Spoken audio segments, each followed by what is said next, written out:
ఆ విధంగా వ్యవసాయం ఈ విధంగా ఉంటే వీళ్ళు మాట్లాడతారు. అబ్బా సోమిరెడ్డి మాట్లాడతాడు, ఆయన సోదిరెడ్డి నీ బతుకేంది, నీ చరిత్ర ఏంది, సర్వేపల్లిలో చూస్తే గప్పు కొడుతుండవు. నువ్వు మాట్లాడతావా రాజశేఖర రెడ్డి కుటుంబాన్ని, జగన్మోహన్ రెడ్డినే? ఖబర్దార్. ప్రైవేట్ ఇంజనీర్లతో ఎస్టిమేషన్లు ఇచ్చి ఇంజనీర్లకు పంపించి బిల్లులు చేసుకున్న ఘనత మీది. అన్నం ఎవరు తినమన్నారా? నిన్న క్యాన్సర్ వస్తుందని చెప్తాడు ముఖ్యమంత్రి. అని వీళ్ళు ఏందేందో చెప్పుకుంటా పసుపు పండుగ రైతులందరూ బ్రహ్మాండంగా ఉన్నారని చెప్తున్నారు. వీళ్ళు అవి అసలు పిచ్చి పట్టిపోతా ఉన్నాయి వినేవాడికి. ఎక్కడ రైతు ఆనందం ఉన్నాడో పసుపు పండుగ అంతా పసుపు మయం అయిపోయిందంట. నిన్న ఆయన వేమిరెడ్డి ప్రభాకర్ రెడ్డి గారు చెప్తున్నాడు. ఆయన ఎన్నేళ్ళు పసుపు తండ్రిలో పనిచేశాడు? మేము 28 ఏళ్ళు పనిచేసాం పసుపు తండ్రి. 28 ఏళ్ళు పసుపు తండ్రిలో పనిచేసిందో. వీళ్ళు ఎందుకు చెప్తున్నారో ఈ మాటలేందో. నిన్న ఒక ఆయన చెప్తున్నాడు, సెంట్రల్ మినిస్టర్ ఆయన పెమ్మసాని చంద్రశేఖర్, ఆయన ఎప్పుడు వచ్చాడో తెలుగుదేశం లేక అర్థం కాదు. డయాఫ్రమ్ వాళ్ళు పోలవరంలో కొట్టుకుపోయిన దానికి జగన్ అసమర్థత అంట. కళ్ళు మూసుకున్నావా నువ్వు? నీకు అసలు వ్యవసాయం డ్యామ్ గురించి తెలుసా నీకు? ఫారిన్ కంట్రీలో ఎన్ఆర్ఐ డబ్బులు సంపాదించుకొని 200 కోట్లతో సీటు కొనుక్కొని ఎంపీ అయ్యి మినిస్టర్ అయ్యావు నువ్వు. పోలవరం ఎక్కడ దెబ్బతిన్నది అనేది నీకు తెలుసా? డైరెక్ట్ ప్రధానమంత్రి నరేంద్ర మోడీయే చెప్పాడు. ఏటీఎంగా వాడుకుంటున్నాడో చంద్రబాబు పోలవరాన్ని అని గుంటూరు సభలో నల్ల జెండాలు నిరసన చూపించాడు ఆ చంద్రబాబు. అంతా దురదృష్టం. మీ గొప్పలేదో మీరు చెప్పుకోండి మహానాడులో, మాకు ఇబ్బందిలే, మేము ఇంటాం. ఎంతసేపుకి జగన్మోహన్ రెడ్డి ఇదేనా? గ్యాసు పెంచారు.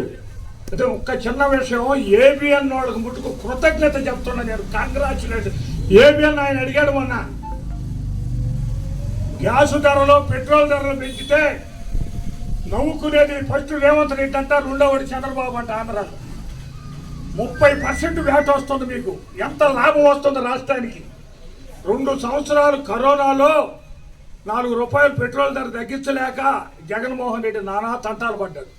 మీరు పోయి పెట్రోల్ బంకుల కాదు సెల్ఫీలు తీసుకొని మేము వస్తే తగ్గిస్తాం, ఎరగదేస్తాం అన్నారు. ఇవాళ 8 పెరిగింది. డైరెక్ట్ మీ పత్రికే ఏబిఎన్ ఆయనే చెప్పాడు, 30% 31% వ్యాట్ పెరిగింది రాష్ట్రానికి, 10% తగ్గించవచ్చు మీరు పెట్రోల్ డీజిల్ మీద అని చెప్తే మీరేం నిద్రపోతుండారా? మీ కూటమి ఎమ్మెల్యేలు జల్సాలు చేసుకుంటున్నారా అని ఈ సభాముఖంగా అడుగుతున్నా నేను. ఏం చేస్తున్నారు? ఆ రోజు గ్యాస్ పెంచితే వైఎస్ఆర్ హయాంలో 50 రూపాయలు రాష్ట్ర ప్రభుత్వం భరిస్తుందన్న మొనగాడు ముఖ్యమంత్రి వైఎస్ రాజశేఖర రెడ్డి. 50 రూపాయలు ప్రజల మీద భారం పడకుండా రాష్ట్ర ప్రభుత్వం మీద భారం వేసుకొని జనాలకు తగ్గించిన ఘనత ఆయింది. మీరా ముఖ్యమంత్రుల సీనియారిటీ ఏడికి నీ సీనియారిటీ దిబ్బలో దొక్కన. ఇలా రైతు పరిస్థితి ఏంది? 400-500 రూపాయలు కాంప్లెక్స్ ఎరువులు పెరిగిపోయినాయి. ఫిష్ చూస్తే లీటరు 10,000 8,000 ఫిష్ మందులు. ఏ రైతు 5-6 సార్లు కొట్టాలి ఎకరానికి. ఎంత కొనగలరు? వాడు ఎంత మార్జిన్ వస్తుంది? ఒడ్లు చూస్తే నాకు మా నాయకులు చెప్పినట్టు 22,000 ఉన్న ఒడ్లు 16,000కి వచ్చాయి. రైతు ఏం చేయాలి? చాలామంది రైతులు, పెద్ద రైతులు, ఏడాది చేసుకునే వాళ్ళు అందరూ మిడిల్ క్లాస్ రైతులకి కౌలుకి ఇచ్చి ఉన్నారు మన డెల్టా ఏరియాలో. వాళ్ళు ఏం చేస్తారు? కౌలు వాళ్ళకి ఏదన్నా 4 బస్తాలు మిగిలితే మళ్ళీ వ్యవసాయం చేయగలరు. వాళ్ళు ఎంతసేపు కప్పులు తెచ్చిపెట్టి మన మక్తాలు ఎట్టగట్టగలరు? ఆ విధంగా వ్యవసాయం ఈ విధంగా ఉంటే వీళ్ళు మాట్లాడతారు. అబ్బా సోమిరెడ్డి మాట్లాడతాడు, ఆయన సోదిరెడ్డి నీ బతుకేంది, నీ చరిత్ర ఏంది, సర్వేపల్లిలో చూస్తే గప్పు కొడుతుండవు. నువ్వు మాట్లాడతావా రాజశేఖర రెడ్డి కుటుంబాన్ని, జగన్మోహన్ రెడ్డినే? ఖబర్దార్. ఏమన్నా అర్థం ఉందా నువ్వు మాట్లాడటం? మనిషికి ఇవాళ రైతుల పరిస్థితి చూడు ఏ విధంగా ఉందో. కాలువలు తీయకుండానే బిల్లులు చేసుకున్నావు. అందరూ కూటమి ఎమ్మెల్యేలు ఎక్కడ పూడికి తీతలు తీసిందో లేదు. ఏడో మెయిన్ రోడ్ టైంని తీసుకొని ఒక ఫోటో పెట్టుకొని వాళ్ళ ప్రైవేట్ ఇంజనీర్లతో ఎస్టిమేషన్లు ఇచ్చి ఇంజనీర్లకు పంపించి బిల్లులు చేసుకున్న ఘనత మీది. జగన్మోహన్ రెడ్డి చేశాడు ఆ తప్పు.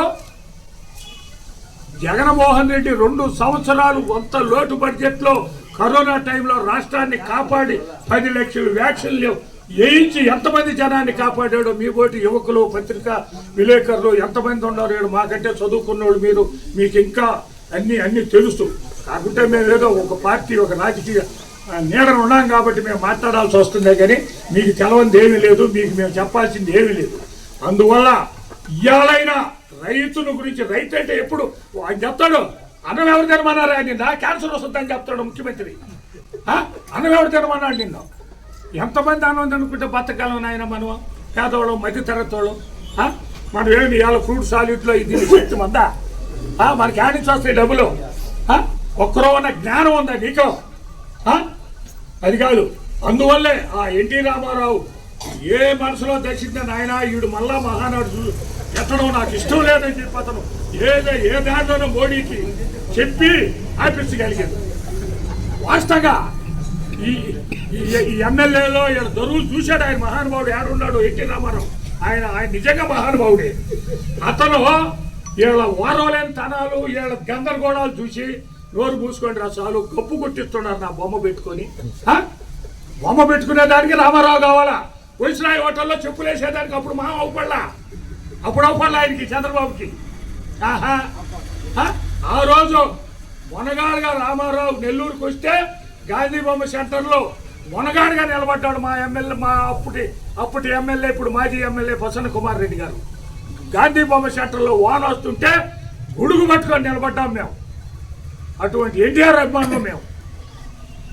నువ్వు వచ్చి వాళ్ళ పార్టీలు లాక్కొని, వాళ్ళ గుర్తులు లాక్కొని, వాళ్ళ కుటుంబాన్ని బజార్ చేసి వాళ్ళ బిడ్డలు సాగు కారణమైనవాడివా నువ్వు? ఎక్కడ పెట్టినా ఎన్టీఆర్ బొమ్మ పెట్టండి, ఎక్కడ పెట్టినా ఎన్టీఆర్ బొమ్మ పెట్టండి అనేవాడు. రమేష్ రెడ్డి ఒకసారి ఈ ఏ పుస్తకాలయ్యా మెంబర్షిప్ పుస్తకాల్లో ఎన్టీ రామారావు ఫోటో పెట్టాడని వాడిని అట్టడుగుని దొక్కిచ్చేసాడు. ఎన్టీ రామారావు వేరే అభిమాని పాపం రమేష్ రెడ్డి కుటుంబం. ఎన్టీ రామారావు నెల్లూరుకు వచ్చిన దాకా కూడా తాలిబొట్టు కట్టనని చెప్పి కూర్చున్నాడు. అప్పటికప్పుడు ఆడ ఏదో విమానం హెలికాప్టర్ లేట్ అయినా పర్వాలేదు, నాకు ముహూర్తం అయిపోతుంది అన్నగారు ఒప్పుకోవాలి. అటువంటి అభిమాని ఇలా పార్టీలో అట్టడుగుని దొక్కేశారు మీరా. తెలుగుదేశం వీళ్ళు వచ్చారు. ఇప్పుడు తెలుగుదేశం నారాయణ ఒక ఆయన, ఒక ఆయన, వీళ్ళ రామనారాయణ రెడ్డి ఏ గాయక సాపెట్టేవాడు. ఆ కుటుంబం పేరే జడగొట్టాడు, ఆనవాళ్ళ కుటుంబం పేరే జడగొట్టాడు. అందువల్ల ఏంటంటే రైతుల తరఫున ఏదైనా మంచి చేసి ఇద్దరు మంత్రులు ఉన్నారు, అందరూ ఉన్నారు, ఎమ్మెల్యేలు, కూటమి ఎమ్మెల్యేలు.